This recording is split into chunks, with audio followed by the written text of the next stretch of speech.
Hey everyone. So I clearly I'm alone today. It was supposed to be Bonnie and I coming on to do a live stream conversation, but unfortunately she had a family emergency, and so it's just me. I did reach out to a couple of people in the hopes that they would be able to participate in this conversation, but they weren't. So hopefully you all will be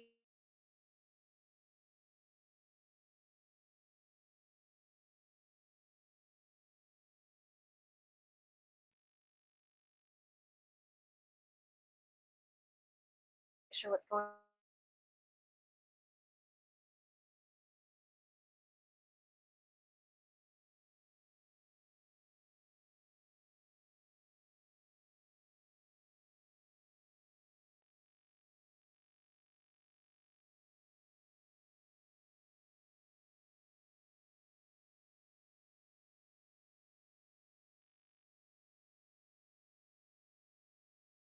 Not use Wi-Fi because I thought it would be less stable, but it seems like whichever one I use is unstable. So anyway, there we go.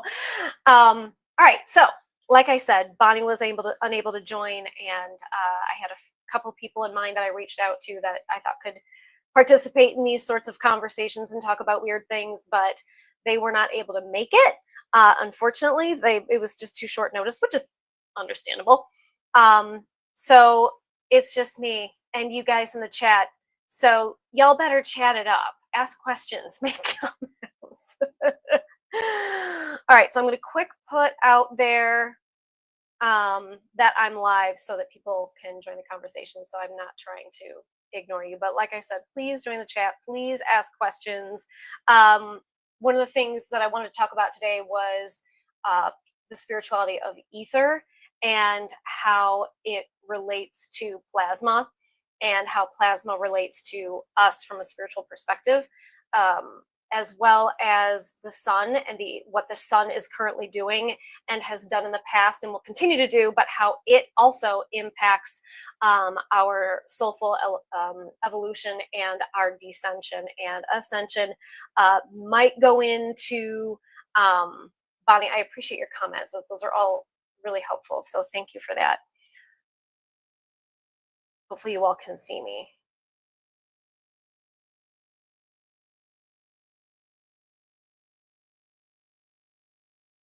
Okay, there.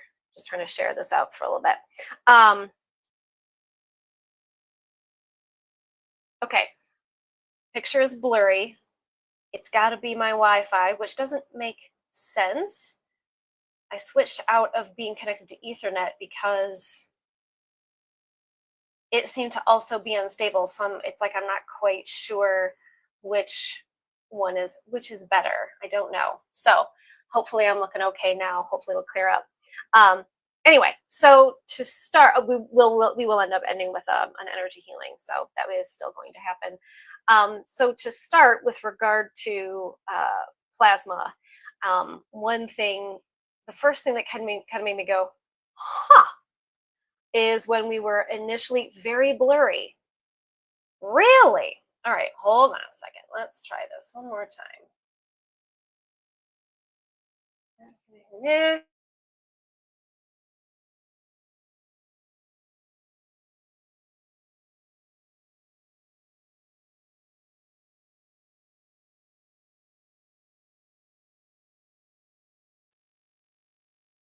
Okay, I'm back to being connected via USB to the Ethernet. So let me know, Carrie and Bonnie, if that looks better.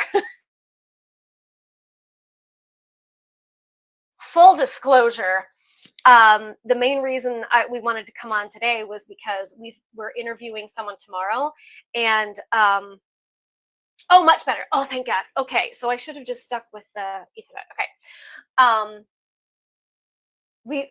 We just switched over to using StreamYard, and we'd never used StreamYard before in this context. I used to hate it because it used to make me look like a Picasso, like I don't know why, but I'd look like this somehow, like my head would be cockeyed, one eye would be huge, and I'd look a little fishbowled. But their technology is much better. So I used to be very anti-StreamYard because I was like, I look like a Picasso. It's awful. And so we went in StreamYard, and we purchased, Bonnie and I purchased a membership, and so we're like, all right, let's give it a try. But since we'd never used it before in this way, it was like, all right, what do we do? How does this work? So I'm also testing my new mic. Check, check. Does it work? Is it good? Blurry again. I guess it's just going to have to go that way. I'm not quite sure what's going on aside from the energies being off the freaking charts. So back to plasma. So the thing that first made me go, was when it was said that, initially it was like, yeah, the only stuff that makes up everything between, the electrons and the protons, the neutrons, is just empty space, where everything is mostly just empty space, right? So that was the original belief. And then, of course, what was recently updated was, no, what makes up that empty space is actually plasma. So I went, oh my God, everything is plasma. And when plasma was described as, not being, kind of being its own state of matter, I was like, that's ether. That's ether. And I think there's a lot of merit to that. Okay, it looks like you said sound is great. Awesome. I appreciate that. Thank you guys for your comments. It's really helpful. Yeah, we're just trying to figure out some technical difficulties. So glad this new mic is working. I'm getting another stand mic tomorrow. No, actually it's coming today. And I'll get a whole new ring light. Right now I have 3 of them, so I'm in front of stadium Klieg lights. But I'll get just a singular big ring that should be coming, tomorrow. So that'll be helpful. But yeah, this is just working out the details. But okay, so plasma. And then, I started thinking about plasma balls. There was recently, with all those drones and things, people were getting sightings of plasma balls. And I went, that's a technology. Or is it? So the thing of it is plasma can be either synthesized or it can be organic, and it can also be divine. So you can have plasma balls that are naturally formed during electrical storms, thunderstorms, things like that. That's really common to see. And those are organic. That's organic plasma. You can make plasma balls in the laboratory, but plasma balls have also been reported to have a consciousness. And that's where I think what I think is the plasma ball is equivalent to a light body and a Merkaba, right? So if you were to physicalize a Merkaba, I think that the plasma ball, when there's a conscious being inside it, is equivalent to that. So I think eventually we will be able to elevate our vibration to where we will become not fully physical again, like we didn't used to be fully physical, and we're moving towards not being physical again, and that we will be able to utilize our light body and our Merkaba to be able to transport ourselves through plasma balls. And I think the history of this is shown in when you look at what I would refer to. Don't touch that, it's your mic. See, this is one of the reasons why I don't love lapel mics, but I know I need one for certain things. So I believe that the writings in the Mahabharata and the Vedas is referring back to Atlantis. And I believe that everyone was capable of having higher abilities, and that we had our own organic technology. We are the technology, right? And though we've densified to the point where it's harder for us to access those technologies, we're working towards being able to access those technologies again. But there were, when in the Mahabharata, there's this, there were these gods that were flying around the skies in these light ships, and there are images of these circular lights with these beings inside. And I thought, oh my God, those are plasma orbs with the consciousness of the being inside.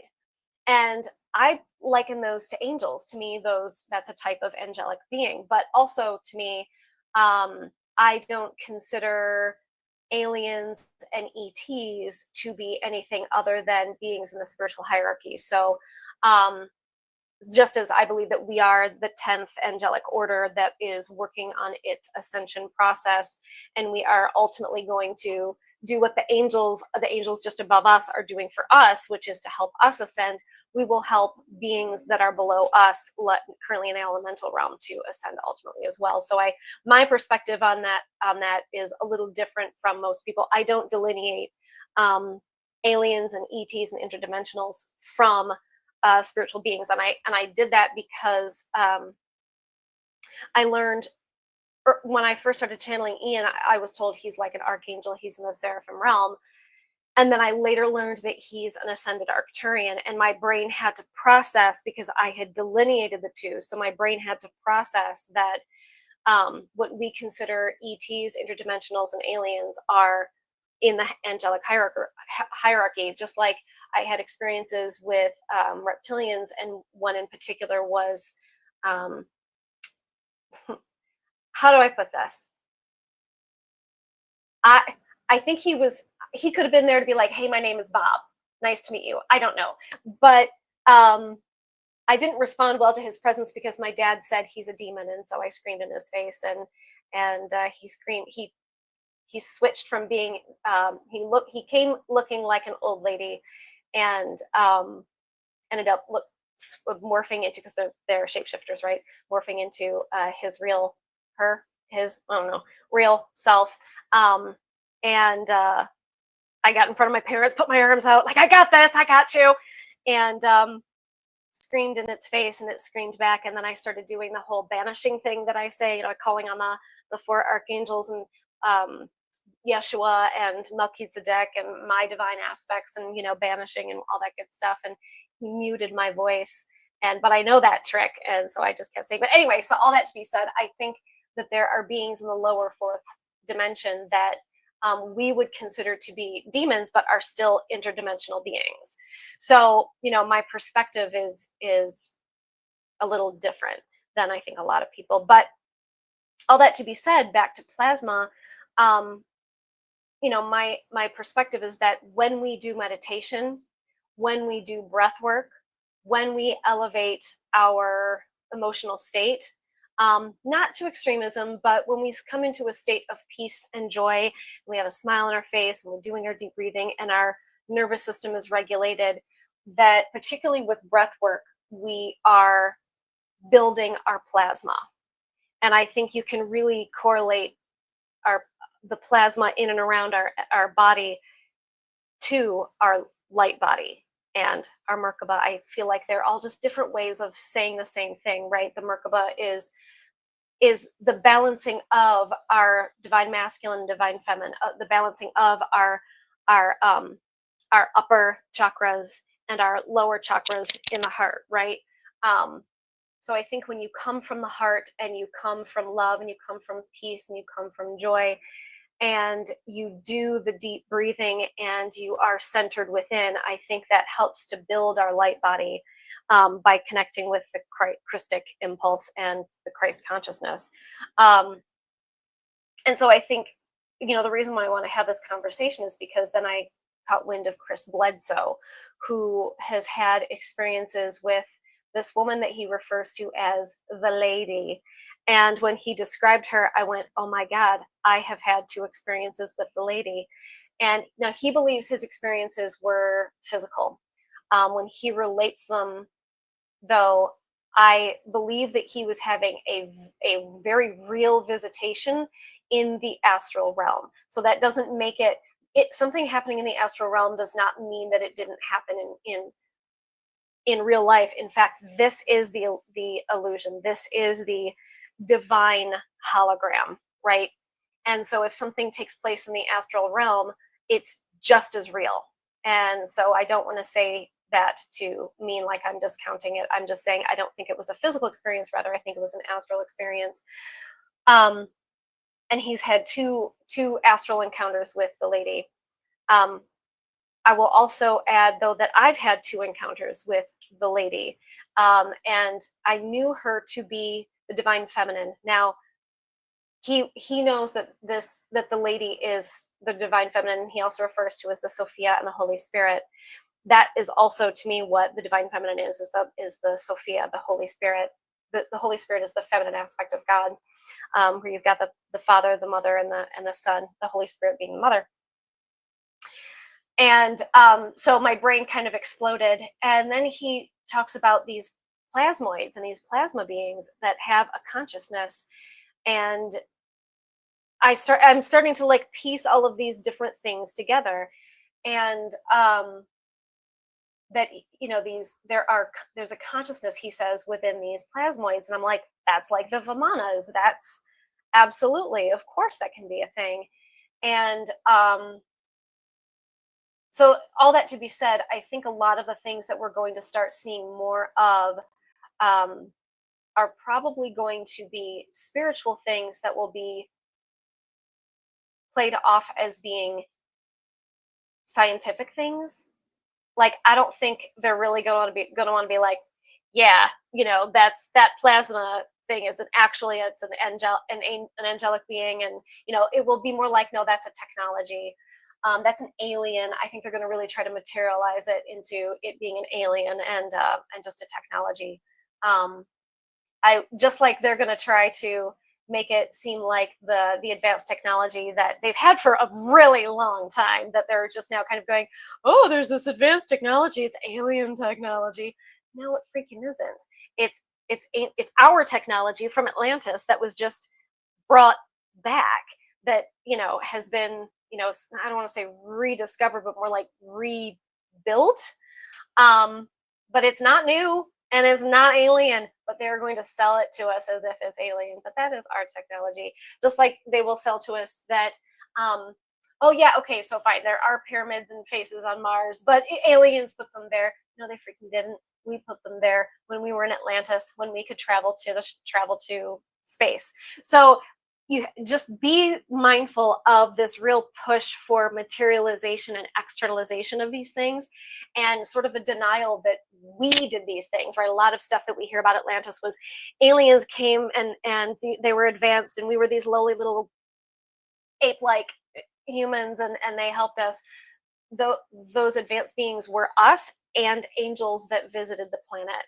There were humanoids, there were types of humans that had devolved from Lemuria that were ape-like. That's yes.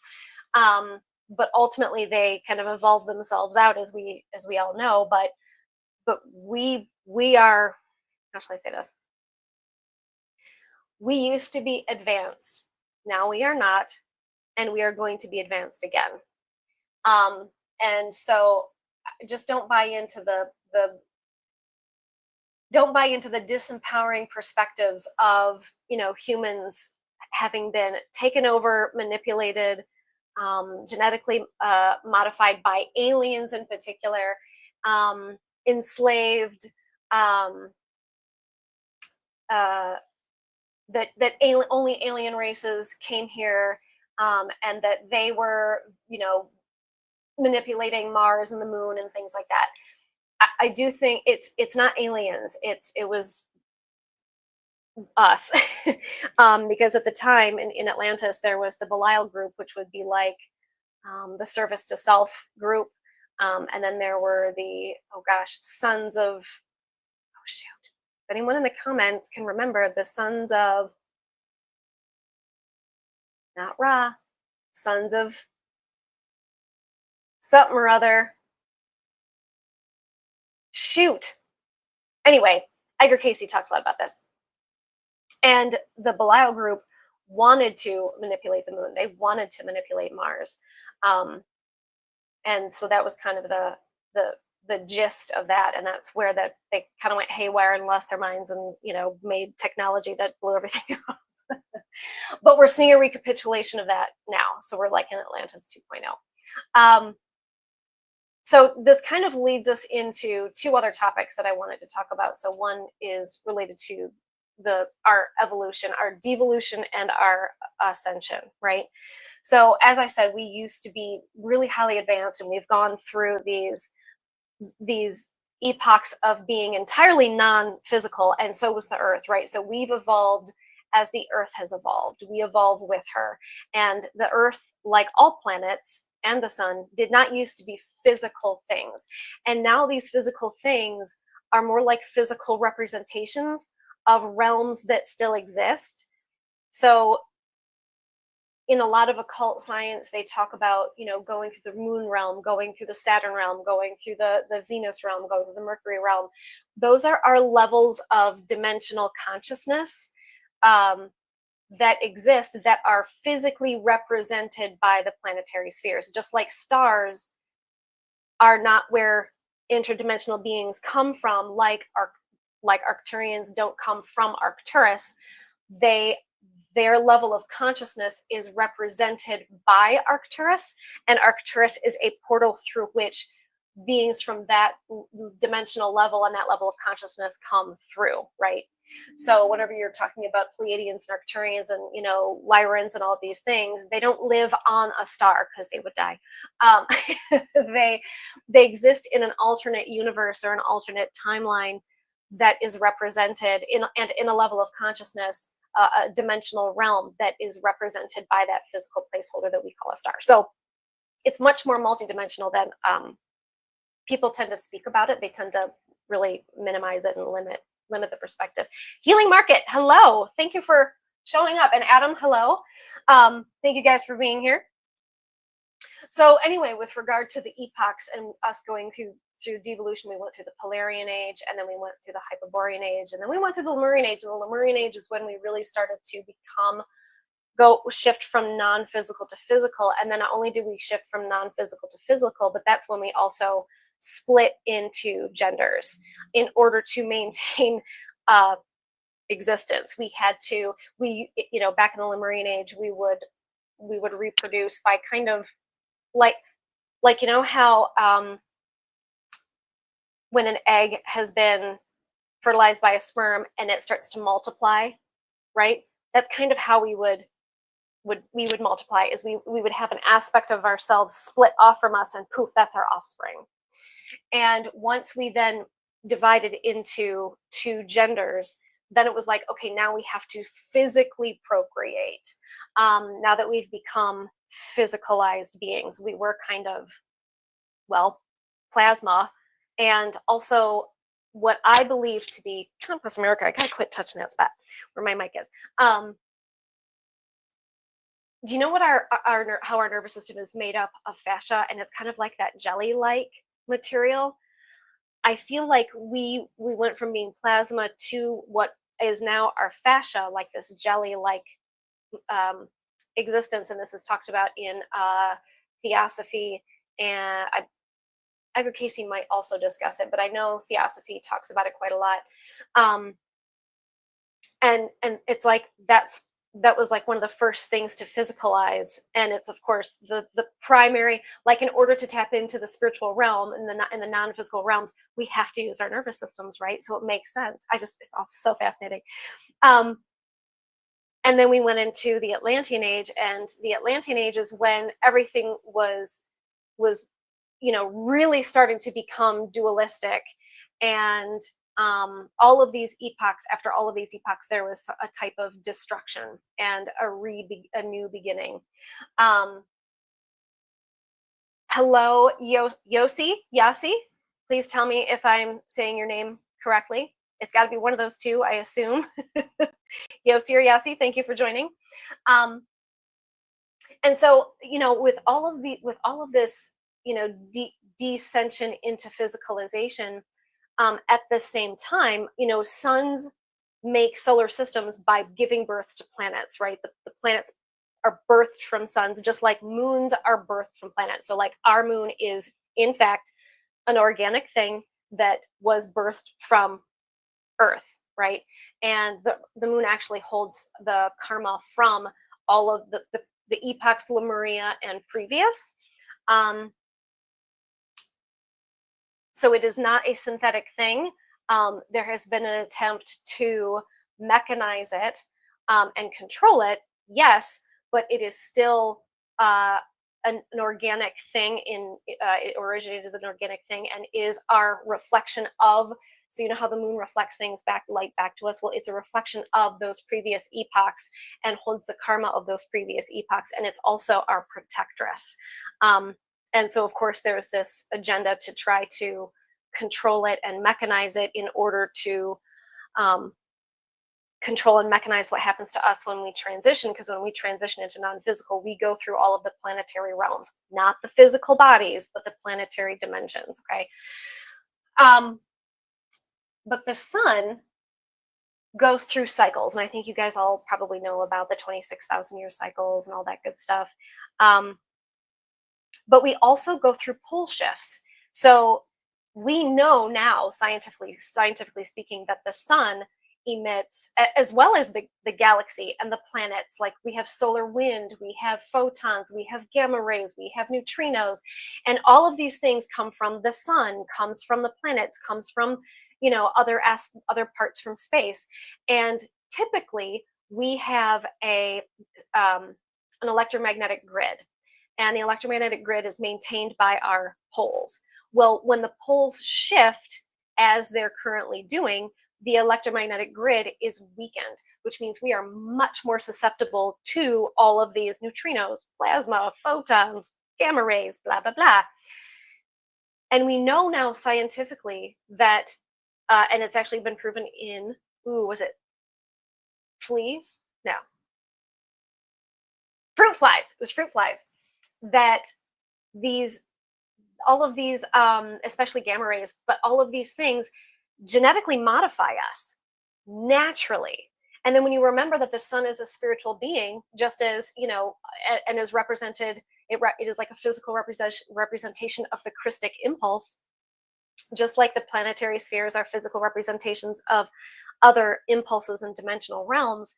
That makes perfect sense. And so this idea that it has been unfortunately widely perpetuated of, we have been genetically modified by aliens, to me is a complete literalization and bastardization of, I think these beings were not aliens. I think these were representations of these planetary spheres, much like how Isis was a representation of Venus, right? You've got, I think that all of what these gods and goddesses were in other cultures are what we would equate to the archangels, and these gods and goddesses, as well as the archangels, correspond to the different planetary spheres. And so to literalize them as like Enki and Enlil, they were Anunnaki, they existed on the planet, and they're these big guys, and they, you know, manipulated us and blah, blah, blah. I do not buy into that, because for one, that's a fear-based perspective, and it's highly disempowering.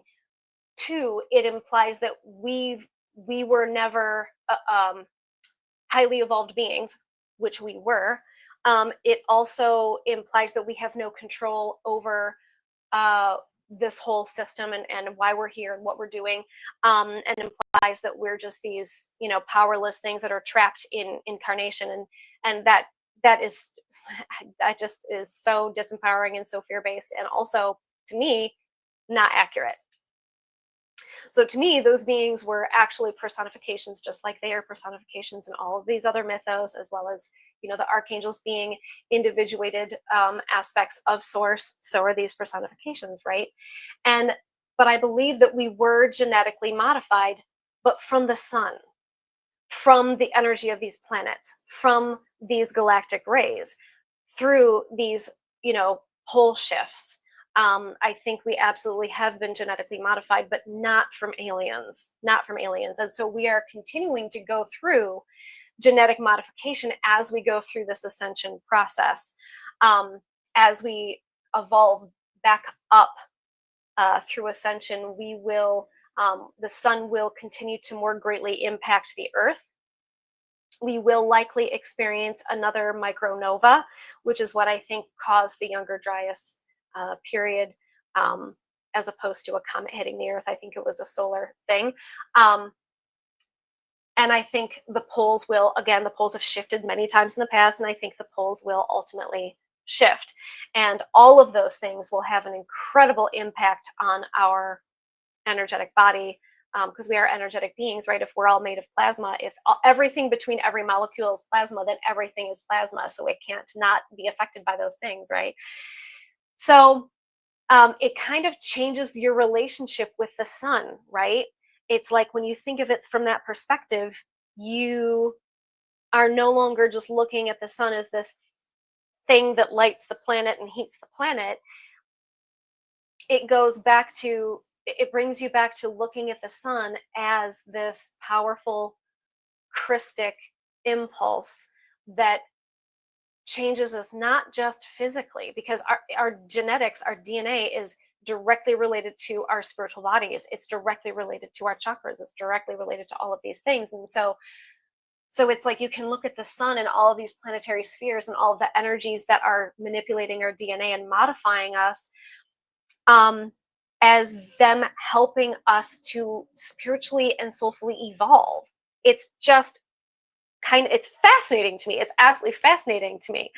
And then it, goes back to freaking plasma, right? It's just so fascinating. And so what time is it? Okay. So another thing that I wanted to bring up, because it was kind of dependent on time, and I wasn't sure who was going to be in the chat, if there were going to be questions or comments, and like I said, if there are questions and comments, please put them in the chat, because me just talking is super duper boring. Honestly, it's super duper boring. So, but as interesting as all of this is, I much prefer having a conversation than just me yapping away. But AI. So on one hand, I see people terrified of AI. AI is, evil and destructive and blah, blah, blah. And then on this other side, I see people saying, AI has a consciousness and, serves a spiritual purpose. And my belief is that the truth is somewhere in the middle, right?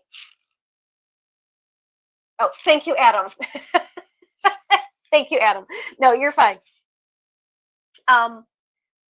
Whereas I think AI is all in how it's used, right? So if it's used to control, if it's used to surveil, if it's used to control the way you think and what you believe based on how it's been programmed, which we already know that AI is very biased. And so you have to take all of it with a dump truck of salt and still continue to think for yourself. If it is used to, like I said, surveil, if it is used to, like these forthcoming freedom cities and smart cities, if it's used to condense us into a small pen, if it's meant to herd us into a small pen called smart cities or freedom cities, and then surveil us and control us that way, obviously those are not good things. AI can also be used as a means through which to channel dark entities. So that is something we have to pay attention to. Gigi Young does a really good job of talking about these things. I think Dark Journalist does too. Follow Gigi Young and Dark Journalist on YouTube. Just do it. Also follow Joe Phipps, who does the Library of the Untold. Follow Psychic Somatics. She's amazing. And follow The Alchemist. Really great, amazing minds. But then you've also got the fact that AI can be used as a tool to help us. But where I think it will be a tool is, one, if we remember that AI does not have a divine consciousness. It does not have the divine light of consciousness. So anyone claiming that it does is either severely misinformed or is trying to bring about what Rudolf Steiner would have referred to as Ahriman, which would be like the Christian version of that would be Satan, and like the Antichrist. Okay, so AI cannot have divine consciousness like humans have. Humans have divine consciousness. We have the consciousness, the spark of consciousness. AI cannot have that. The best AI can do is try its damnedest to simulate it as accurately as it can, but it will never have its own consciousness. It cannot, and it certainly isn't divine or spiritual. The other one of the other things that AI can do is, if you let it, is it will atrophy your spiritual gifts. Healing Market says there was a channeler that brought through that the planet will split into three. The Northeast will rely on tech, AI, 15-minute cities, the South representing independence and freedom, and the rest a hybrid model. That makes sense. I absolutely believe that there is a trifurcation where at first is like a bifurcation, but then there will be like Father, sort of like Spirit, sort of like Father, Son, and Holy Spirit. There will be a trifurcation. So I absolutely believe that 100%. And I think Healing Market, the South and the representing independence and freedom will use AI in a beneficial way, and also use AI to, how should I say this? I think it will combine AI in a healthful, balanced way, as well as be more focused on their spiritual, like going within and using their spiritual gifts and using their spiritual, their inner technology, right? Their innate divine technology, and getting back to connecting with the planet and the planets and the spiritual hierarchy. So yes, whereas the Northeast will be, and I don't know if it's specifically the Northeast or the South, but I'll just go based on what you said, because that very well could be true, that those who rely on AI and the 15-minute smart cities and whatnot will let AI do everything for them to the point of thinking for them. They will then externalize their spiritual gifts and abilities and atrophy those. They will atrophy their brain because they'll stop thinking for themselves. They'll just let AI think for them, and they will decide to connect to like a Neuralink type thing, sort of connect to the cloud and become what is in essence a synthetic, like the Borg, right? A synthetic collective consciousness, whereas though there those that are focusing more on getting back to their innate divine technology and their own, like telepathy, intuition, all of these gifts that everybody already has, they just, they're often latent. Those will become much more prominent as those muscles will be continued to use, and as the energies on the planet change to allow us to evolve to have so that we all have more access to those latent abilities, if that makes sense. Where was I going with that? Relying on tech, AI. Well, oh, right. But we will ultimately go back to having, which is what that's America. I keep tapping this thing. Go back to having organic, spiritual, collective consciousness, where we will be able to see ourselves as individuals, but also connect with each other. And that's kind of where the telepathy comes in. We were told by an ET that AI will be able to integrate and communicate with our higher selves. Yeah, that's not. Yeah. The only way AI could do that is if a demonic entity so like I said, Rudolf Steiner was saying that AI can be used to allow demonic forces to utilize it. So the only way AI can do that is through a demonic force, is if it was basically possessed by a demonic force. That's the only way that could happen. But otherwise, AI has no consciousness and cannot communicate and integrate with our higher selves because it is not spiritual. It has no spirituality. It does not have divine consciousness. It can synthesize divine consciousness, meaning it can look as if it does, just based on the algorithm with which it has been programmed and the information has been provided, but it cannot do that without there being an entity possessing it. And at this point, we need to watch out for AI becoming sentient. Yes, because the only way it can be sentient is through a demonic force. Exactly. That's Ahriman. That's the Antichrist. Yes, exactly.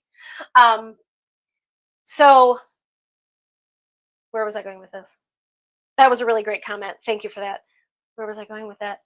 AI. Oh, yeah. So just make sure that when you use AI, you don't let it think for you, that maybe you let it kind of inspire you. If you let it inspire you, that's fine. But if you let it do all of your thinking for you, that's when you're starting to atrophy.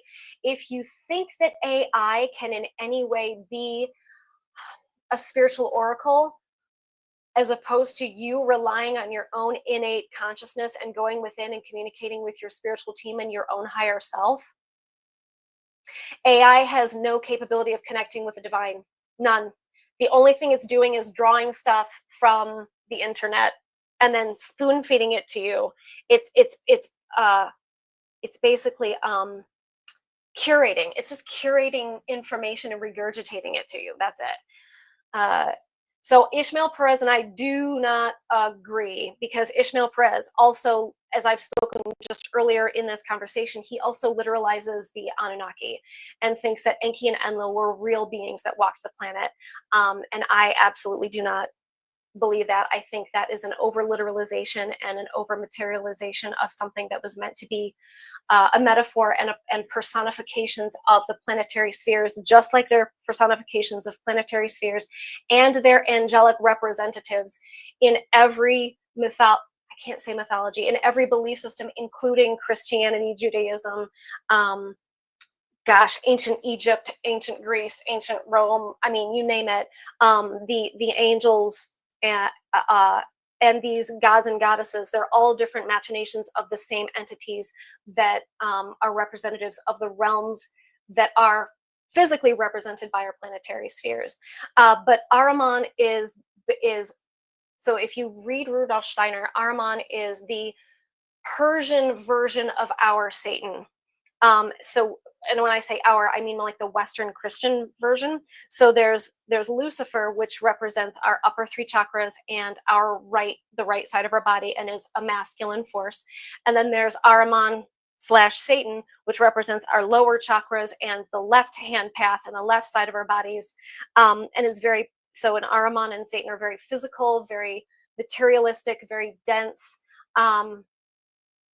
And they can be balanced and imbalanced. So we have to have the Ahrimanic satanic forces in order to exist in a physical body, in order to digest food, in order to procreate, in order to have a dualistic experience of me being me and you being you, and that tree being that tree while I'm over here.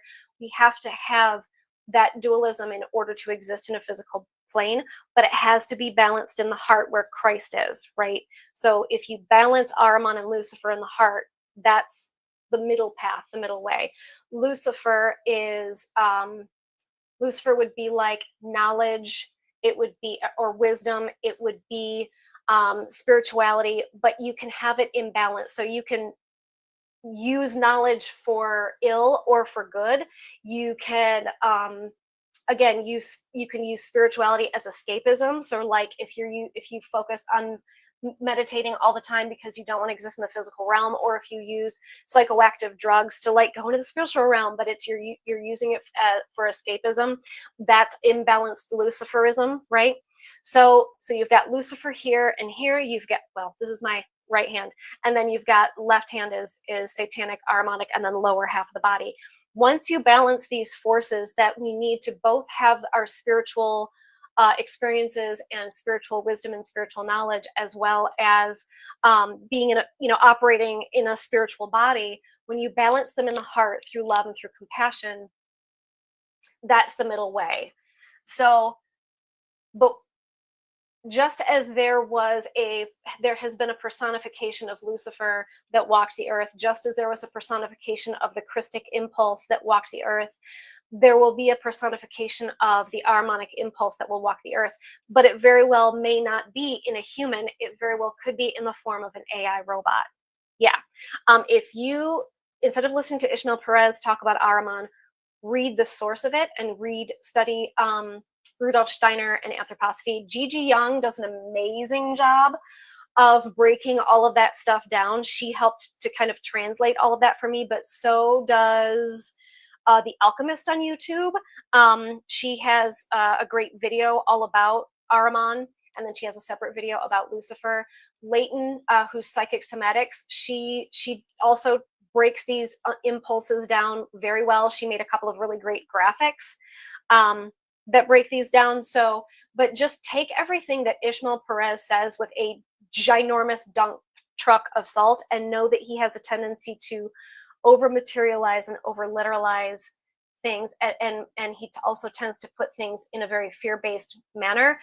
What we're supposed to move to is that more of a middle way where we're not overly disempowered and afraid of Ahriman, of the Anunnaki, of of the elite, of the Illuminati, of being controlled. But we're also not supposed to shift to the, notice those are all lower things, right? We're also not supposed to be hyper excited and hyper joyful and hyper spiritual and hyper just kind of living in a dream world. You want to find a balanced state of detachment. So you don't want to attach to any particular belief. You don't want to attach to any particular perspective. So all of these perspectives that I'm relaying, I'm not attached to. They're like my current belief system and my current level of understanding, but I am not attached to them. So my mind can change when presented with some different information today. Do you know what I mean? But it's also, don't attach to what other people are saying and believe it wholeheartedly. Definitely don't do that with the news. The news likes to be very hyperbolic. They like to use rhetoric, and definitely like to use emotional manipulation by getting you to either be very angry or very afraid, so that you will believe a certain thing, and then they can control your behavior from there. And that's on both sides of the aisle. And so your best bet is to detach from identifying with either side, and really kind of start to think for yourself and see things from a more moderate, centrist middle way, and not buy into emotional manipulation, propaganda, rhetoric. Don't buy rhetoric. Both sides use rhetoric, and both sides use all that stuff, and it's just don't buy into it, and instead have more of a, I'm going to sit back and wait and see, and then I'll choose how I want to respond, if that makes sense. And again, this should be true for anything, whether you're approaching politics, whether you're approaching spirituality, whatever it is. Go into your heart and stay in a state of balanced peace and balanced joy and a state of detachment. And you won't find yourself being angry or afraid or any of those things when something's going on out in the world. It can be like, I wonder what that's really about. I wonder we know that a lot of the wars that we're seeing really aren't to save people. Sort of like weapons of mass destruction. We've got to get those weapons of mass destruction. And really it was a land grab in order to gain access to oil and gas. Every war basically has been an attempt to gain control of some sort of energy, gas, oil, minerals, you name it. But they get us to try to get behind it and be like, but it's justified, if they say it's to free certain people from an oppressive force. That's got nothing to fucking do with it. That's a red herring so that we'll get behind war. So just, you start to see things so much more clearly when you don't allow your judgment to be clouded by the rhetoric and the propaganda and the emotional manipulation. What time is it? Okay, so we have enough time now to do the energy healing, so I'm going to move into that. Boy, I hope I don't regret testing this sucker out. I've already accidentally touched it twice. Okay, I'm going to back up here. Ugh. If I can. Okay, there we go. Let me take a good swig of water. Healing Market, I really appreciate you joining us, because I love your comments and I love that you were willing to join the conversation, and I absolutely love that. So thank you, thank you, thank you, and I hope you join us again for the future. All right, let me get some water in me because I'm sounding a little hoarse, and then we'll do the energy healing.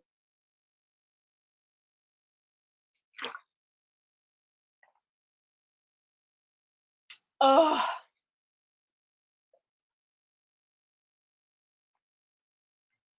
Okay, so for those of you who don't know, I channel a Seraph Angel, as well as the Ascended Master Kuan Yin, who to me is just another aspect of the Divine Feminine, the Holy Spirit, pick your term, the Goddess, pick your term. So Ian is, like I said, he's a Seraphim, he's an Ascended Arcturian. he's very divine masculine, whereas Kuan Yin is very divine feminine. So, oh, thank you, Healing Market. Is that your, let me know if that's Instagram or whatever that at Joseph is. Let me know where to, what's that username for? Where shall I go searching that? Thank you. I will absolutely connect with you. Anyway, so that's how I do my energy healing is I take a deep breath in and I set the intention, and they're always connected to the back of my heart chakra, but they come in and they send their respective energies through me, and I work on your etheric body. So there's sort of like a mini you floating in front of me. I will say I am able to create an etheric body that represents a collective of people, and this can be people who are present currently, but also people who are going to watch this in the future, because they already know who's going to tune in. I don't have to know, they know who's going to tune in. And so this etheric form represents all of those people. And so we work very much on the chakric system, and I don't get details, so don't get like your brother called you stupid when you were 3 and it's sitting in your heart chakra, but I get kind of general ideas of what's going on. And sometimes I see things, sometimes I hear things, and I'll relay all of it. This one's going to be pretty quick because it looks like we've been live for a little over 10 minutes, and I want to keep it under an hour. So I'm going to go ahead and start. And if you all would just take a deep breath and close your eyes and set the intention that you would like to, if it is for your highest and best good, to receive whatever healing energies are for your highest and best good now.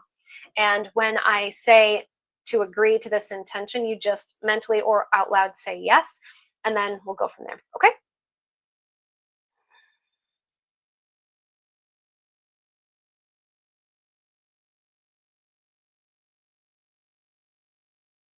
So they like to use mudras. Ian's favorite is the sign of benediction. This is more Kuan Yin. We call in all of our divine aspects, our spiritual entourages, and all high vibrational beings of love and light from all realms, dimensions, and star systems. And we ask and intend that whoever tunes into this and is willing to receive will heal and release all things that no longer serve his or her highest and best good. We ask that this be done in all ways, on all levels, throughout all directions of time and space, throughout all lifetimes, including his or her Akashic records. And we ask and intend that whoever it is that's viewing this will also heal or have these energies be replaced by their positive opposites. And we ask this be done in all ways, on all levels, throughout all directions of time and space, throughout all lifetimes, and that his or her Akashic records reflect these changes. Do you accept this healing? This is where you out loud or inside say yes.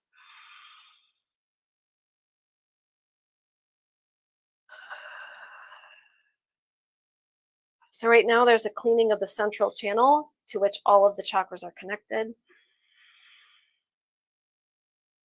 And they're grounding it.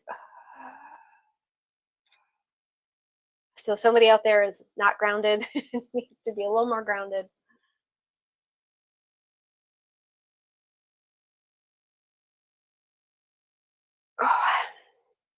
And so now I'm working on the back of someone's sacral chakra.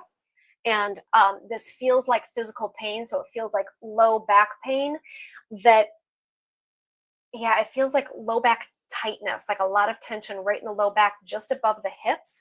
But this is a physical manifestation of unprocessed emotions.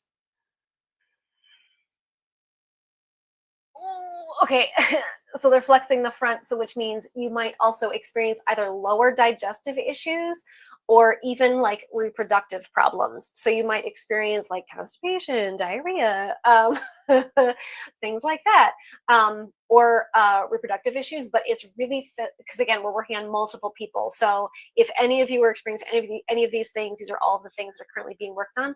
But just know that there is an emotional component to this, where there are emotions that need to be processed. So you might want to trigger yourself, by thinking about whatever those things that you haven't fully processed are, and let yourself have a good old fashioned either cry or scream fest or whatever it is.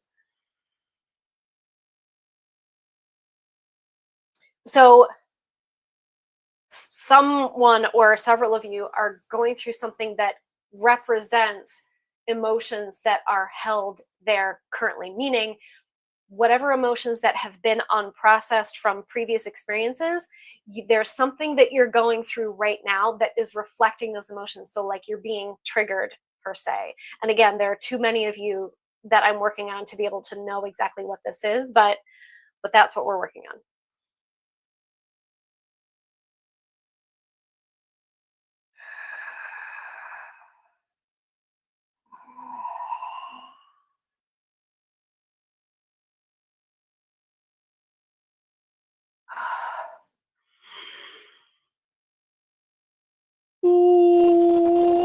Okay, so we're working on the back of the sacral chakra, but there's a connection to the throat. The solar plexus. We're on the solar plexus now. So the solar plexus relates to personal power, personal authority, and feeling like you have control and personal autonomy. So what it looks like we're clearing out is old experiences of either not being in control of your own life. So someone might have been very controlling over you or very manipulative, like a narcissistic parent or something like that. Or there was an experience that you went through that you had no control over. So if that could be the death of someone, because you can't control when or if someone passes away, it could be an illness of yourself or someone else's that you felt like you couldn't control. But there was something where either you couldn't control, you had no control over yourself, you were being controlled, or there was an experience over which you had no control.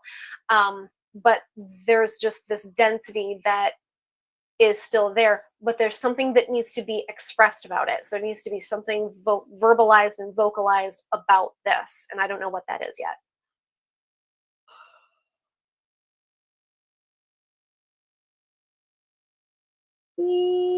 Yeah, so again, so when they do this to my fingers, when they put it in this mudra, that means that, and they put it on the front of the chakra, that means that there's, again, something going on now that is triggering or resembling previous experiences of either being controlled by others or not being in control of a situation. But something needs to be expressed about it. I don't know what this is. But again, if it's like 15 different things, how would I? Okay, so so this is the heart chakra.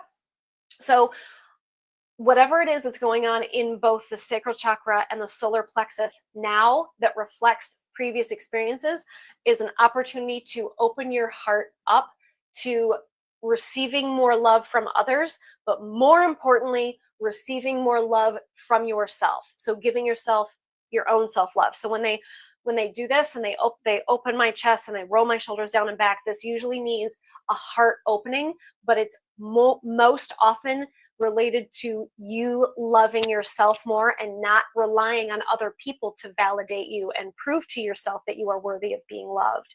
So this would relate to experiences of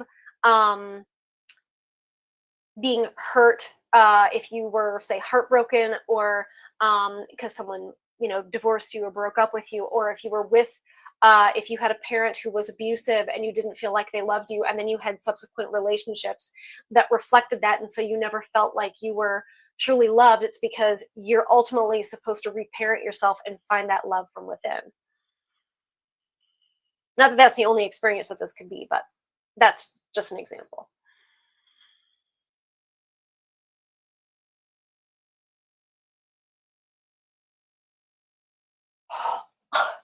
Now we're on the throat chakra. So there's definitely an aspect of expression. And I feel like a lot of this for most of the people who are going to receive this will be finally feeling like you are empowered enough and loving, like you love yourself enough to be so self-empowered that you finally aren't afraid to express your thoughts, feelings, beliefs, and your truth. That does not mean, however, that you are obligated to do so or that you need to force these things onto others. Rather, you will stand up for yourself when it's warranted. I hope that makes sense.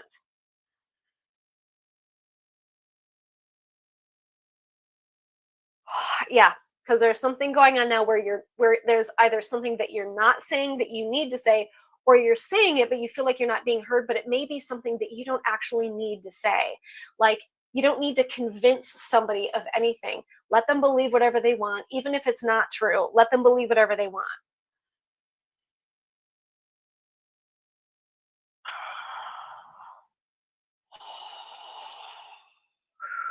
They're grounding that energy. That's really powerful. All right, third eye actually feels pretty good, which is amazing because a lot of times I'll get either anxiety or like overthinking and overanalyzing, but right now I'm not getting that. Just kind of clearing out dust bunnies, so that's good. Proverbial dust bunnies, energetic dust bunnies. What time is it? Okay.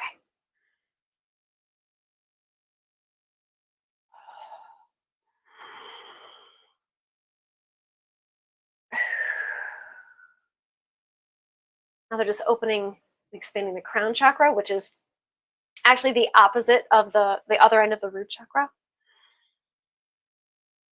Oof, okay.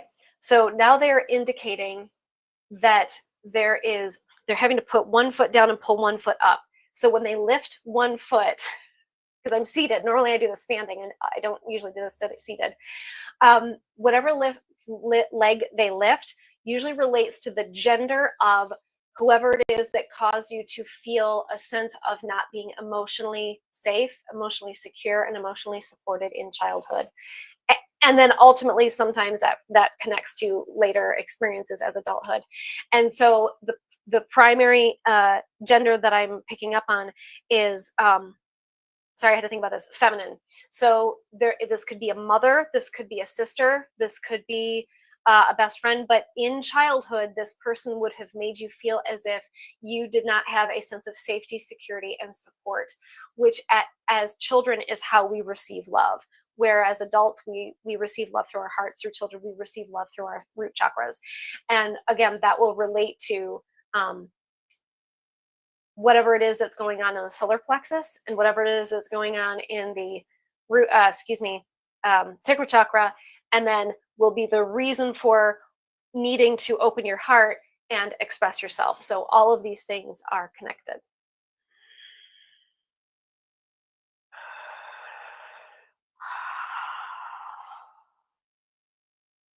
So we're just pulling up that energy of Mother Earth and we're grounding it in your heart.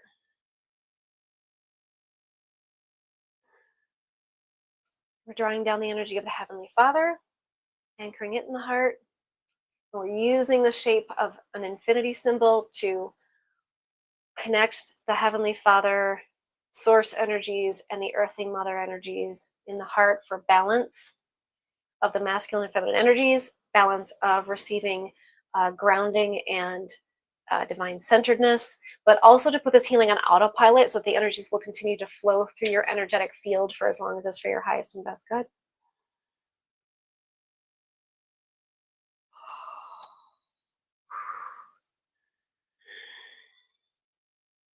And we ask and intend that they allow themselves to receive whatever healing, guidance, and support is for their highest and best good now. That they be infused the highest level of holy healing, divine white light.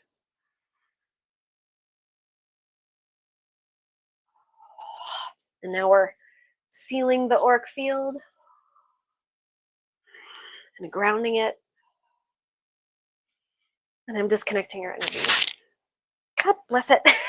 I gotta quit wearing this thing. At least I could test it out and I know that might work. Okay, so let me know in the comments in the chat, what you thought about this conversation and what your perspectives are. So I would love to, hear your thoughts and your perspectives. And we don't have to agree. It doesn't mean either one of us are necessarily wrong. It just means that we have a different perspective, and that's okay.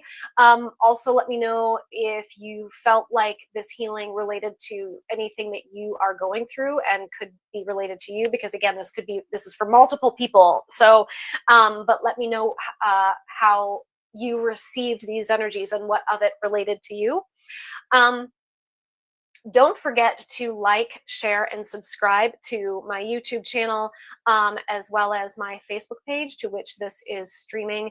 And thank you to everyone who was in the comments in the chat, participating with this conversation. I obviously next time I'd like to have a partner in crime come on and talk with me. And Bonnie and I will be going live tomorrow. We will be interviewing Julia Stubbe. And she and I will continue to come on and talk about things, but I will also be coming on just as myself. But I'd like to come on with friends that we can have cool conversations with. Thank you, Adam. Thank you, Healing Market. Excuse me. Thank you, Bonnie, who was watching from the sidelines as she's handling things at home. Thank you, Carrie, for joining this conversation and for letting me know about my technical difficulties, which is exactly why I was wanting to do this. Anyway, thanks again. And hopefully I'll see some of you tomorrow on our interview tomorrow. But again, don't forget to like, share, and subscribe. And I will see you all soon.